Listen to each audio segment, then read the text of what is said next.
안녕하십니까. 오늘은 1958년생 개띠분들의 2022년 운세에 대해서 알아보겠습니다. 제 첫 번째 시간인데요. 여기서 키워드는 어떻게 보면 크게 두 가지라고 볼 수 있습니다. 뭔가 오랫동안 준비했던 일이 시작되는 시점이고요. 그렇게 하기 위해서 기존에 하던 일을 정리하는 수술을 거친다는 겁니다. 자, 그럼 하나하나 알아보겠습니다. 자, 오랫동안 준비해왔던 일의 시작이 바로 2022년부터 할 수 있고요. 만약에 좀 빨라진다면 2021년 신축년에 한 겨울부터는 가능할 것 같습니다.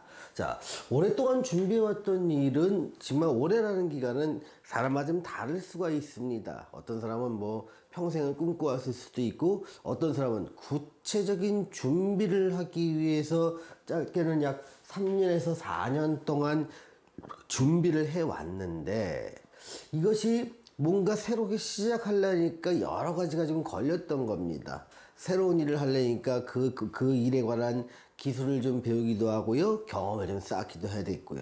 또 새로운 취미를 좀 하려다 보니까 그 취미 활동을 하는데 주변 여건이 자꾸 이게 방해가 따르는 겁니다. 예를 들면 뭐 코로나로 인해서 뭐 움직임의 제한을 받는다든가 모임의 제한을 받는다든가, 그래서 어떤 특정 모임이나 특정 역할을 하기 위해서 준비를 해왔지만 주변 여건이 성숙되지 않아서 그 일을 실행을 좀 미뤘던 일들이 바로 2022년부터 시작된다, 이렇게 말할 수 있습니다. 그래서 짧게는 약 3년에서 4년 동안 준비했던 일이고, 길게는 10년 이상 마음에서 품었던 일, 이런 것들을 시작할 수 있는 여건이 사회적으로 성숙됩니다. 그런데 이렇게 오랫동안 준비했던 일들은 사람마다 전부 다 다릅니다. 어떤 사람은 직업에 대해서 고민할 수도 있고요. 어떤 사람은 주거에 대해서 고민할 수도 있습니다. 또 어떤 사람은 대인관계나 어떤 모임을 추구하는 것도 좀 달라질 수 있고요. 또 건강 문제가 또 마음에 걸릴 수도 있습니다. 대인관계에서는 주로 많은 그 역할을 차지하는 게 이제 가족관계에도 이런 역할도 합니다. 그러니까 부부간의 관계나 부모와 자식 간의 관계들도 전부 다 대인관계에 속하는데, 그러니까 이런 경우도 있습니다. 아이들을 갖다 독립시키고 싶었는데 그게 그동안 여건이 안 되고, 아이들이 독립한 여건이 안 되다 보니까 그 독립이 내년에 이제 22년에 이루어지는 것도 오랫동안 준비했던 일의 시작이라고 볼 수도 있고요.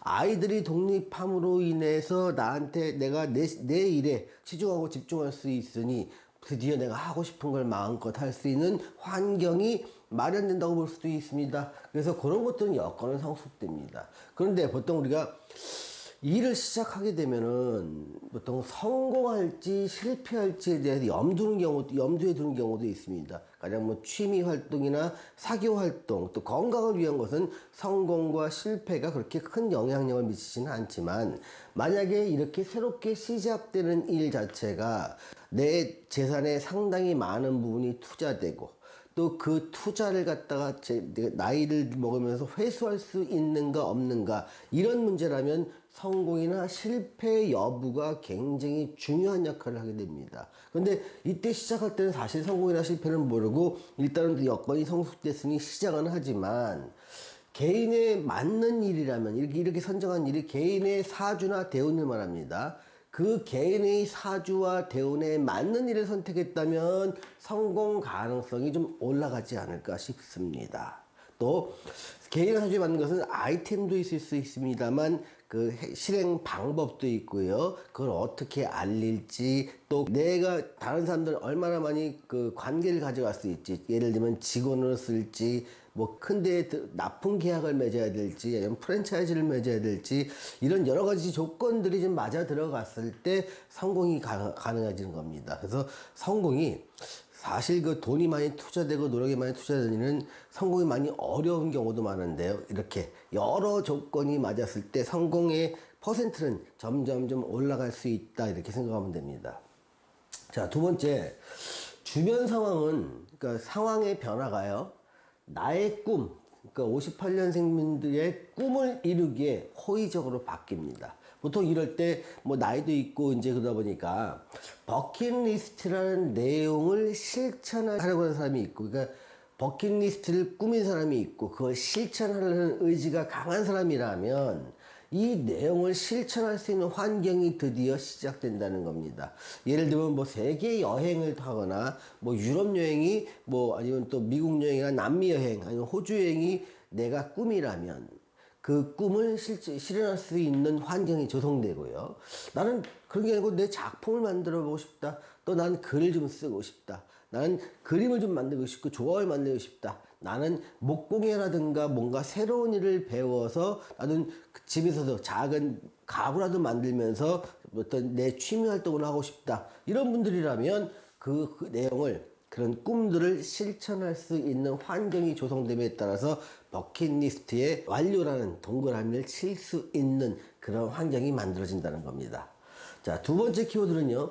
정리와 시작의 공존이 됩니다. 이 말은 뭐냐면 어떻게 보면 이런 얘기도 합니다. 내가 뭔가 새로 얻으려고 하면 가진 걸 놔야 새로운 것을 얻을 수 있다는 아주 간단한 사실을 실천하게 된다는 겁니다. 그래서 새로운 시작을 하기 위해서 기존의 관계를 정리하게 됩니다. 이때는요, 정리한다는 것은 내가 기존에 맺었던 모든 관계를 바꾸고 버리고 청산하고 매듭 짓는 단계를 거치게 되는 거죠. 근데 사실은 하나는 정리되고 다른 하나는 시작되지만 이것은 다분히 어떤 것이 목적이냐면 하나에 더 내가 정말 원하고 준비했던 것에 집중할 수 있는 환경이 마련되니까 그 일에 집중하기 위해서 기존에 다른 데 시간 뺏기는 걸 정리한다고 보시면 됩니다. 그렇다는 얘기는 다시 뭐냐면 이 정리는요, 내가 주도권을 갖고 스스로의 계획과